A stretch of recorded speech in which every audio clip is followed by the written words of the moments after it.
Hello, time travelers.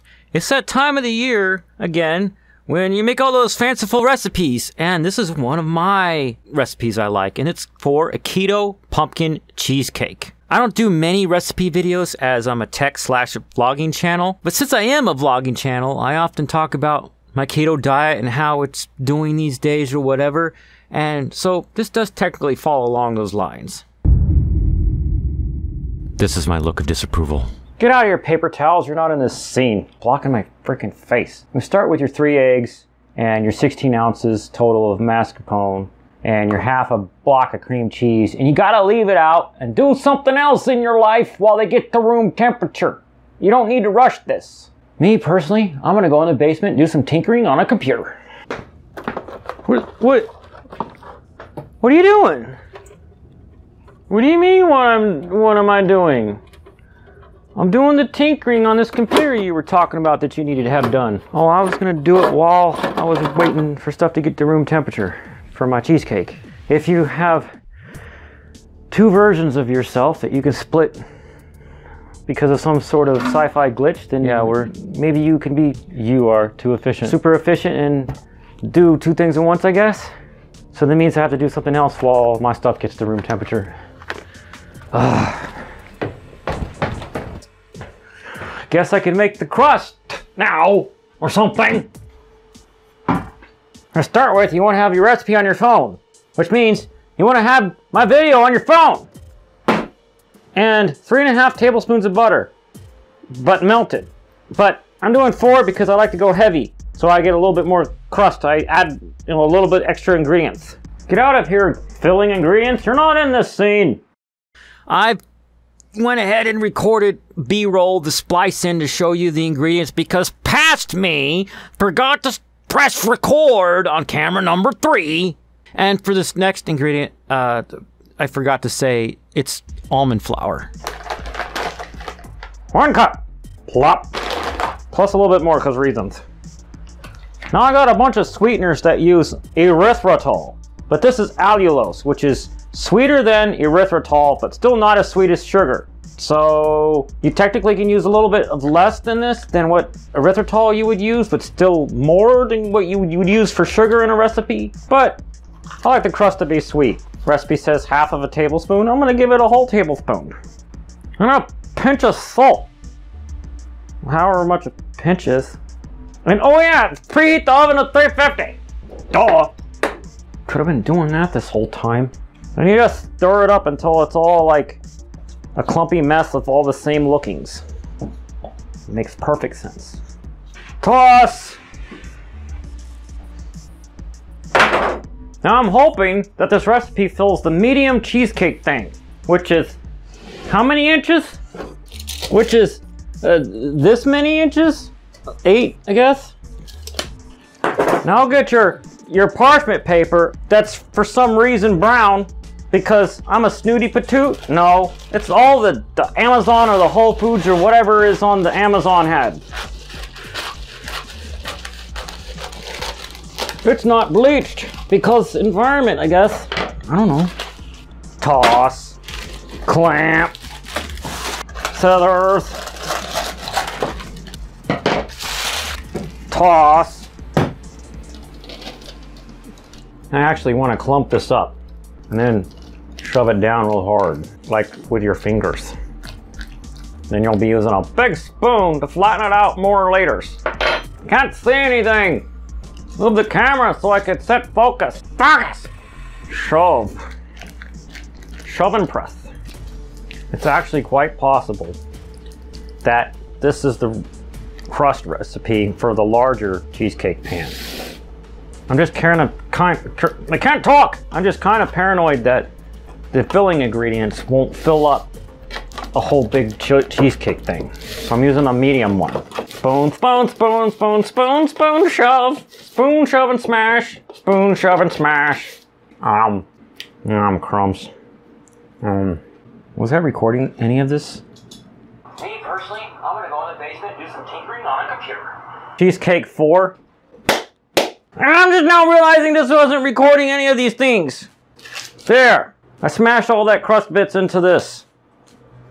That's what the crust is supposed to look like after. Sorry I can't show you the durings. It's not that hard. You just melt the butter and then add the other stuff, mix it all together. You roll it up on your hand and kind of compress it. You push it into the bottom of the pan. And when you got stuff around the whole bottom of the pan, you go around the whole thing with a spoon. Then you bake it at 350 for 10 minutes. That's just the crust. All right, come here, actually recording phone camera thing. Focus. Start with 16 ounces or about 2 cups of mascarpone. Mascarpone. Mascapone is how I say it, but however you say it, tell me in the comments. These I got at the Whole Foods. It's not Amazon Fresh, it's Whole Foods on Amazon. It's not confusing at all. Sarcasm. Wait, I'm getting all messy. I need my apron. Duh. All the different Kroger restaurants around me don't actually sell this. So before I could get Whole Foods on Amazon, it's not Amazon Fresh. How do you open this? It doesn't have anywhere to pull it.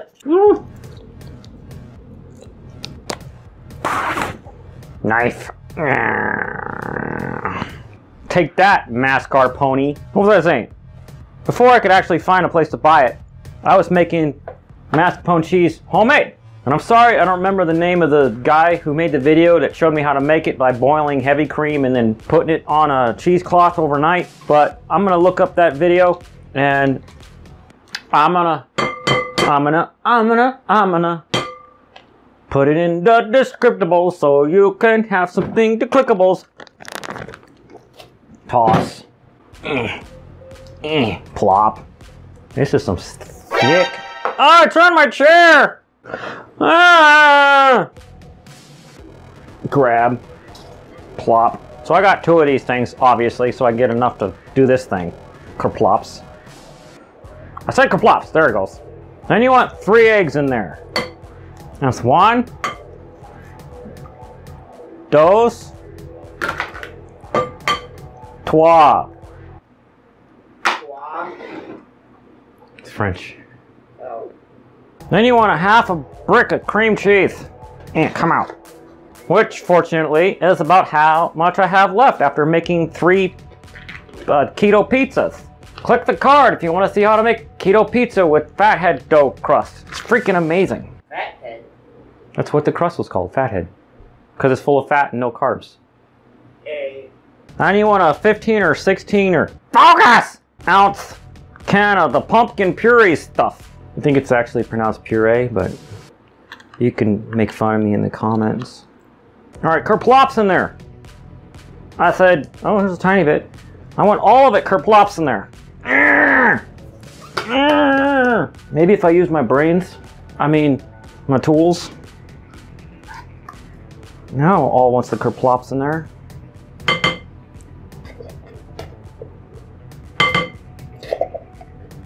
And then go find your pumpkin spice mix that you forget where you put, because how dare you ever think of using it any other time of the year except holidays.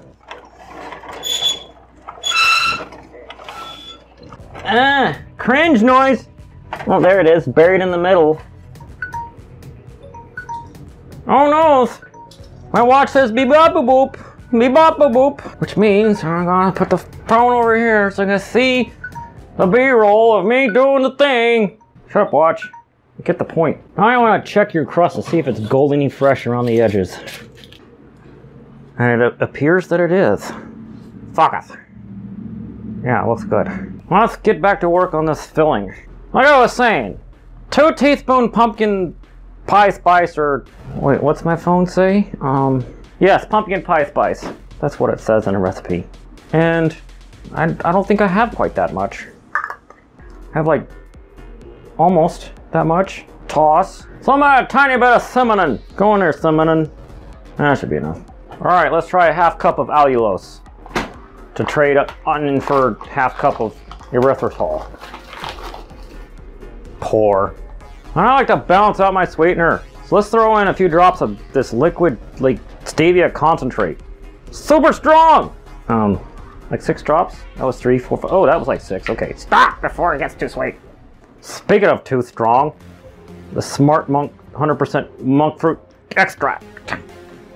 This is super strong stuff. Like, you just need like 1/64 of a tablespoon or teaspoon or something. I don't know. It's like the tip of a spoon. You put too much, you might have a nuclear explosion of sweetness in your mouth when you go to eat the cheesecake.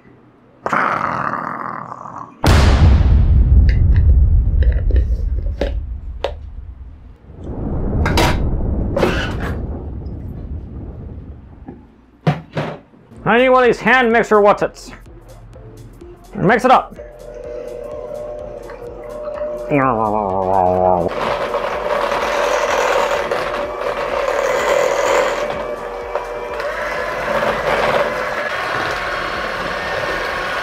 Now give it a taste. I would like to put vanilla in there and more sweetener. All right, vanilla, I've decided you're in this scene. 1 teaspoon. And something like half a cup, not accurately measured allulose. Allulose. Speech issue. You can't really see on camera, but it's a tiny bit lumpy, and that's because the cream cheese did not fully make it to room temperature. Because of older me being down there taking up the task that I had planned on doing for it to becoming room temperature by being warm in the room What? I better just shut up now. Now you do the epic pour. Epic pour. And it looks like it's going to be more filling than will fit in there, but we'll see in a minute. No, it's about right actually. Get in there, lumpy orange stuff. And now you gotta move one of your shelves in here, because you're gonna need room for this tent thing. That's a trick to keep it from burning. You see? Second from the bottom spot for the bottom shelf, and then move that one out of the way. And then shut this, and then get your aluminum foil the usual way. And then making a tent is not all that complicated. You just do that, sort of fold in half, but not really. And then wrap it around, kind of. Get whatever kind of timer you're gonna use. And in this case, I'm gonna use my watch, so put that at 30 minutes, because the total bake time is an hour, but you want half with the tent and half without the tent. Hotness, hot air to the face. Oh, I forgot this. You know how hard it is to do all that cooking on Thanksgiving Day or the day before, and you have all these different things planned or whatever? Well, I forgot that when you make a cheesecake, you gotta put it on a cookie sheet, or the butter and the crust gonna leak out the edges of the springform pan onto your oven and make smoke all over when you're trying to make turkey the next day, because that happened to me. Oops. And focus. Start.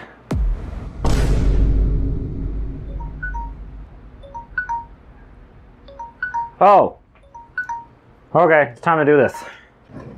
So, it's halfway time. Take that off. And in case you're curious, that's what it looks like. Focus! Looks like pretty much like it did before I put it in. You just start your timer again for the last half hour. Of course, I got a pretty cheap oven, and I bet we'll have to give extra time to it. But I'll show you how to check it to make sure it's done. Hey, regular me. What you doing? I'm making cheesecake. Oh, it's time to do the thing. All you need for this is a hot pad and a fork. Heat wave. And it's way too jiggly. You want it to only be jiggly in the middle, like the very middle, and you could tell it's still wet. Here, I got a better close-up shot. Too jiggly. You should only be jiggly right there in the middle, and when you put your fork in, look, all that's wet. When you actually put your fork in, you want it to be almost dry, only a couple wet spots. It's yummy though. That's because I've got a poor people oven. So I'm just, in my case, just keep doing 30-minute segments until it's done. All right, it should be done now. It's been in there for a whole other hour. Let's check it.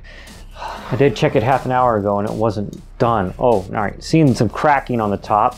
I just realized the mistake I made. Don't do this. You're supposed to put it on a cookie sheet, otherwise your butter and stuff leaks out the bottom and gets all over the bottom of your oven. Oops.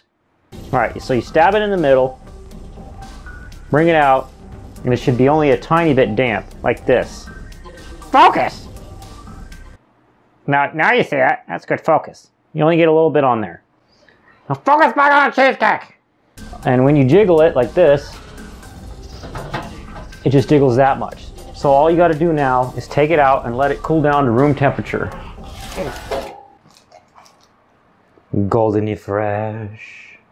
So after it gets down to room temperature, you can stick it in the fridge overnight.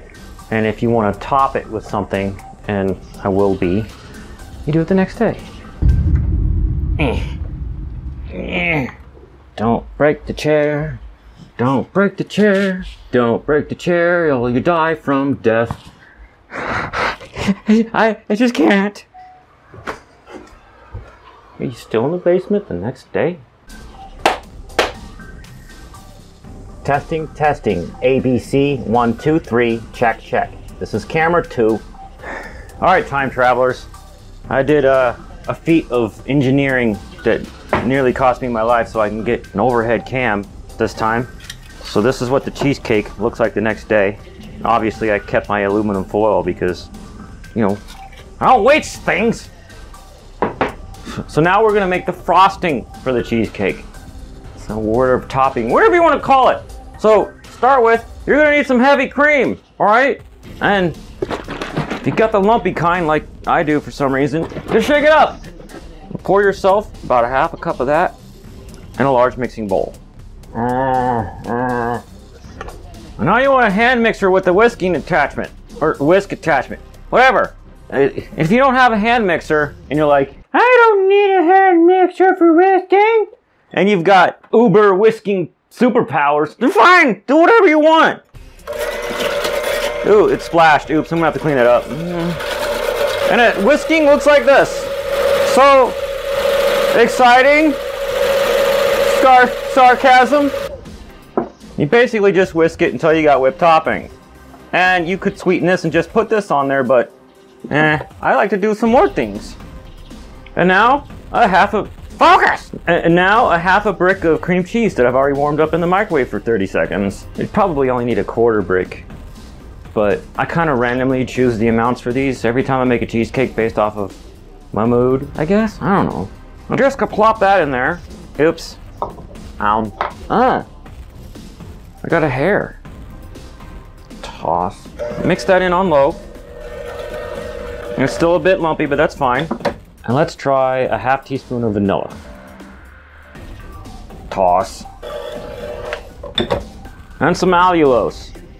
I threw away the bag yesterday. Deal with it. See? I washed and dried it. The proof's in the pudding. And a half cup measure thing of allulose this time. Or erythritol or whatever you got. You know, I just forgot something. But oh well, it's too late now.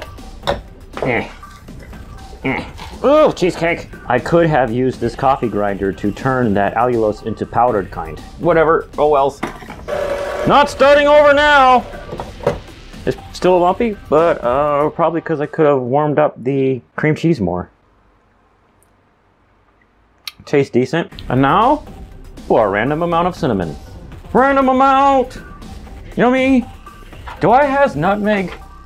Yeah, I do. Got some right there. A random amount of nutmeg, but less than the cinnamon. Just a tad. Red spatula for the scrapings. Taste test. Tastes pretty good, but needs a couple more things. Super strong stevia. It's a strong sweetener, so it's like a missiles of sweetness to the face if you don't use the right amount. So I'm just gonna give it 3 drops. 1, 2, oh, that was 3 instantly. And also the nuclear explosion power sweetness of Monkfruit extract. About 1/64 of a teaspoon, which is the tip of this spoon. Like so. Toss. I also need one of these 1/4 teaspoon things of this stuff. It's called xanthan gum, and it's a thickening agent and also makes it thick. Toss. This is what it looks like. See how the xanthan gum makes it want to stay together? And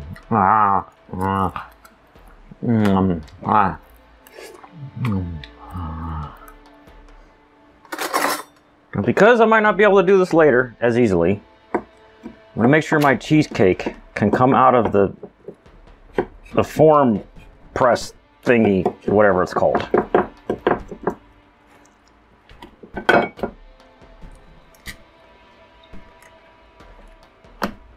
Spread it on, pile it in, kerplop it, kerplop it, kerplop it. Yeah. I got some on my nice nail shirt. Maybe use proofed apron. Apron fail. Skill issue.